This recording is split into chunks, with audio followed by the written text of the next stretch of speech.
All right, we are going to start with a flat collar demonstration on how to correct properly, how to put the collar on the dog properly, and how to use it in the beginning stages of training, and in particular how to work with a client and teaching them how to use it more effectively.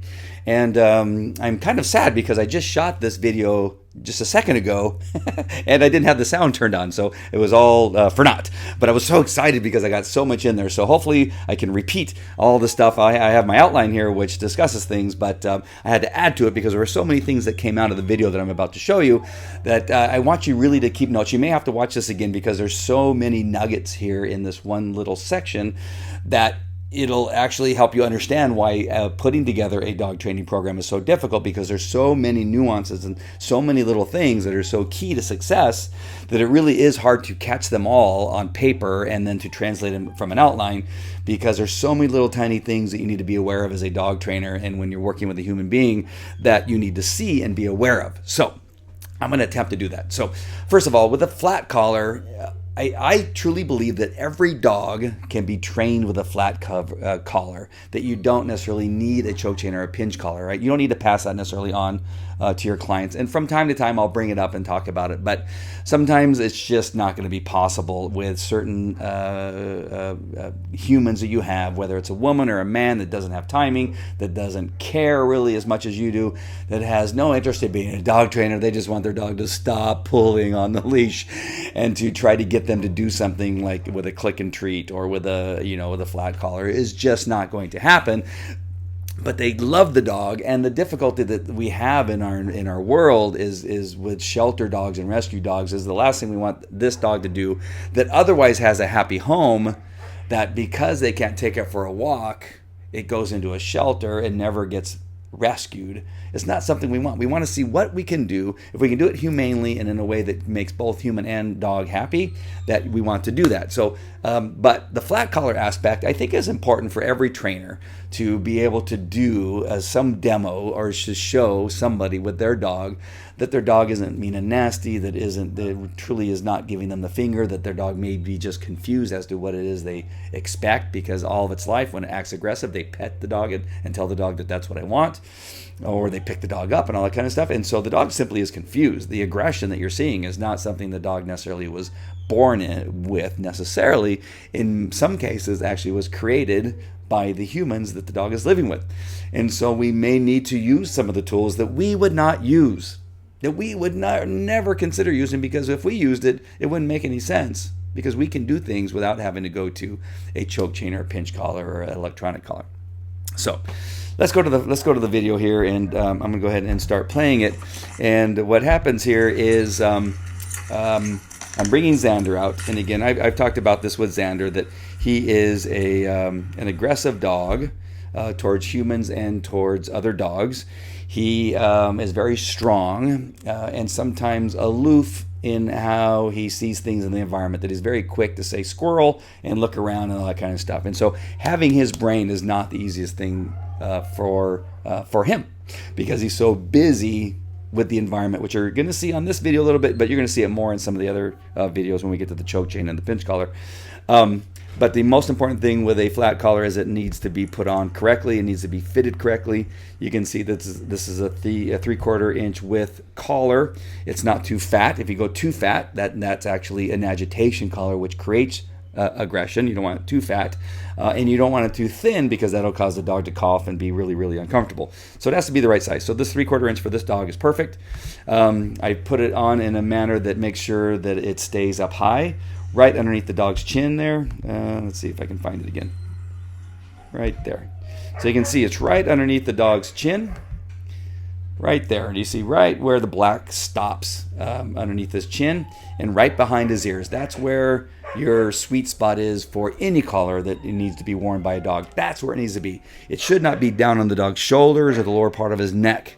As a trainer, it shouldn't be there, and your clients should not have it there. If they're going to have success when you're not around, they need to understand the positioning of the collar and how important it is for it to be in the right spot. Super, super important. You can control a dog a lot easier when it's up in that sweet spot, and way, when it's down near the shoulder, it's way more difficult to try to control a dog, because that's where they want to tug and pull. That's where they put the harness when they want the dog to pull a sled, right? So we don't want that. We need to have it high and tight, as they say in the military.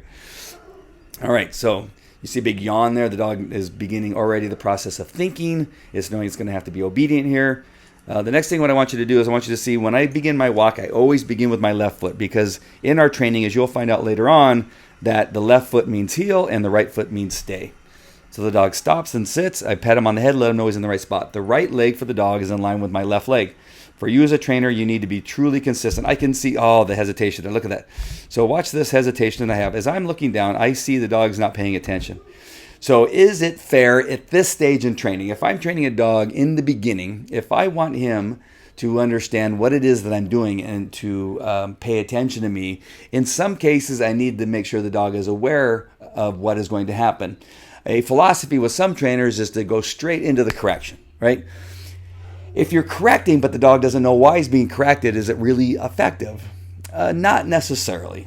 Sometimes you may have to do that when the dog is heeling and looking forward, you make an about turn. That is correcting the dog for not paying attention.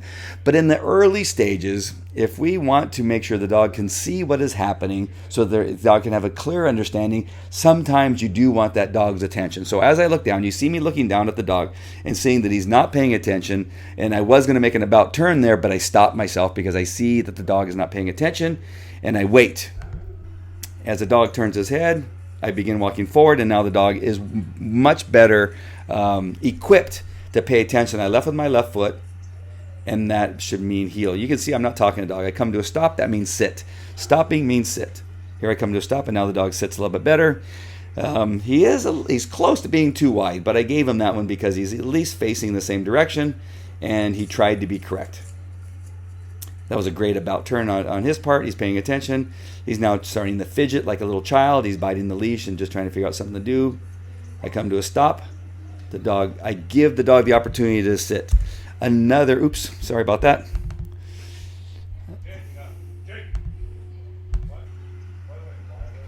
Let me come back. Sorry about that. I ended up doing something that other programs allow me to do, and that's pushing the space bar to stop a video. Don't know why that doesn't allow me to do it here. All right. So there's a correction for the sit. So I'm actually glad I went back. So there's the correction for the sit. I came to a stop. I'm telling the dog, when I stop, you're supposed to be sitting. So I came to a stop. At the moment I came to a stop, I gave a correction because I knew the dog was not really on the same page as I was at that point.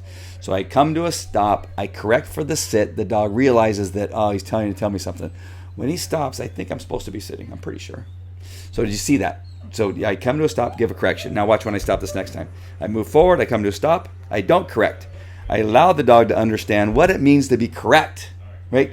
So just a minute ago I stopped and the dog got corrected because I knew he wasn't really paying attention mentally. He may have been looking at me, but he really wasn't paying attention to what I was about to do. So I came to a stop, gave the correction, the dog sat. I pat him on the head for sitting, letting him know that's what I wanted. I marked the behavior. And then just briefly, I took 2 more steps. I came to a stop, and now I wanted to see if the dog understood what I did, what I was trying to tell him. And he did. I came to a stop. The dog sat on his own while licking his lips. He's thinking, right? I can see that he's thinking because he's licking his lips and he's yawning and doing all those things. That tells me he's sitting or thinking. And then the dog did exactly what I wanted. The dog sat, so I don't correct. I allow the dog to understand what it's like to be correct, and I pet him on the head for doing so. Really important part of our training as we are going forward as a trainer. All right, I'm going to leave with my left foot. And the dog hops up and gets ready to go. So he understands that left foot means heel. In the very short period of time we've been working with him, this isn't the first session, obviously. We've been working on other ones. I come to a stop. The dog sits on his own, and again, pet him. Let him know that he's understanding what it is I want. Now we try it down, because now we've already done, and again, this is kind of quick, rapid movement stuff because I wanted to get as much in this video as possible. Some dogs you may only be working on the sitting for a day or two, and then the next day you're working on heeling and then stopping and sitting, and that's all you want to do. So don't get too caught up in that this may be, I don't want you to feel that you have to do this in the first session. This is probably our 4th or 5th session working on this specific series of events of stopping, sitting, downing, and then healing and staying, which you're going to see all in this video. All right, so I give him the down, pat him on the head, and look right there. Look at that. So what happens, like any child, he begins to roll over on his side and say, I don't feel like learning anymore. I don't feel like doing this anymore. Is it because I've been abusive to him and treating him poorly? No, I've been forcing him to think. That's all I'm guilty of. And that is awesome. All right, it's awesome that I can see that he's like, oh my gosh, this is so much work for me to think, right? We call it stress, right? People that don't like certain types of dog training will say we're stressing the dog. Yes, we're stressing the dog's brain. We're stretching his brain. We're making him think. We're helping him develop information that's going to help him be a better dog and be obedient. Stress is not bad. Stress can be bad, sure, but stress is good. We stress our muscles when we're working out because we want them to be strong. We want them to be healthy. Right? We stretch ourselves when we run. We run a little bit farther each time so we can stress our body so that it'll get stronger and faster and allow us to run farther. We stretch our brain when we're learning, when we're reading, when we're doing math. That's stress. It's good stress. It's stretching our brain. It's making it healthier. It's making our relationship healthier. So what's my response when this dog lays down? Nothing. Right? I don't give him any pats on the belly. I don't say, oh, what a good dog. Look how sweet you're being. No, this is actually disobedient. The dog is saying, I quit. And we're saying, you can't quit. The bell hasn't rung yet. All right, so what I do is I move. The dog, oh, shoot. I'm doing something. Now I get the dog to properly lay down. And when he properly lays down with his elbows and his stomach on the ground, then we praise him. And that's what I want. I don't want you laying on your back. And we begin walking with our left foot. Make an about turn. Beautiful about turn. Did you see that? The dog hugged my leg on that about turn because we're communicating well. He's understanding what it's like to be correct. He's understanding how to get praise. Too far away, so I correct it. He's crooked, so I correct it. I pat him on the head when he's correct. When I moved him, I used the tips of my fingers, just like we talked about in that other video. That yawning is him thinking, processing, learning. His tail's wagging. It doesn't mean that the stress that he's having is causing him any pain or discomfort. I could see he wasn't paying attention. Let's go back. Let's go back and watch this. Why did I correct him there? Why did I correct him? I corrected him because I could tell instantaneously. I could see by where he was looking, what direction his ears were pointing in, that he was not going to be able to sit when I stopped. So I corrected. I said, dude, I need your attention. A dog can actually look forward at something and yet still be paying attention. Based on what I saw that he was doing at that very moment when I came to a stop, I knew that I needed to remind him that he needed to pay attention. So watch the correction again and watch what his attention is doing. Look where he's looking. See, you can see his eyes, you can see the way he looks, and yet he needed to be corrected. Let's watch it one more time. Let me go back just a little bit farther. Watch this one more time. Look where he's looking. Look at his ears. I needed to correct because I knew, I anticipated. Why is that important? It's important because that's how the dog learns. That he needs to keep one ear on me. That he needs to keep a part of his brain on me. He can be looking around. He can be seeing things. He can be looking for dangers. He can be looking for cats. He can be looking for things that interest him. But you better reserve a pretty decent part of your brain and your actions on what it is that I'm doing. I need you to reserve that to me because that's how we're going to have a great relationship. Right? And so that's what I taught the dog at that moment. And we give him a down correction. His mouth is open. He's relaxed. I leave with my right leg, which means stay. I come back. I pat him on the head for staying. He begins to flop over. I give him a correction, tell him, no, that's not what I want. He begins to lay crooked. I correct him using the tips of my finger. You can tell that I did that by the way he reacted and was looking back at my hand because it wasn't comfortable. I leave him. I come back to get exactly what I want. I pet him on the head. He doesn't roll over. He starts to get up. He catches himself. That did not require a correction. He got up. Let's watch it again. He got up, started to get up. He caught his bad behavior and corrected himself. How beautiful is that? When you see that, you got to just say, oh my gosh, this is really good stuff because the dog is catching himself. Right? I didn't even have to correct him. And those are really, really important parts to your training. So watch it again. So here I'm petting him. Watch him start to get up. Oh, caught myself. I didn't mean to do that. Sorry about that. Now I tell him to sit. Good. And so I'm reminding him that I'm in control. So I give him the sit command. I give him the down command. I pat him on the head. I leave with my left foot. The dog begins to heel. I make an about turn. I have to give him a correction because, again, his attention was diverted. I give him an about turn. I come to a stop. He sits perfectly. I pat him on the head. What a great dog. And now we end with lots of praise. Nice. Come back to me. All right. I hope all that made sense. You may have to watch this once or twice because there's so much happening there. There's so much gold in that particular bit of video that all of it you can keep. All of it you need to write down and process. When the dog is not paying attention, that's the time that I may need to correct. When the dog rolls over on his side or his back to give up, you do not want to pet the dog. You tell this to your client. Do not pet your dog when he does that, because most people do. They see the dog roll over and they go, "Oh, are you okay?" We do that. If you do that with your child, your child is going to say, "I don't want to do this anymore." And do you go, "It's okay. You don't have to do that now." The dog will be the child will become a quitter, right? We don't want our children to be quitter. We don't want our dog to understand the process of quitting. We want to teach our dog to always try to maintain that relationship of obedience and respect and love for us.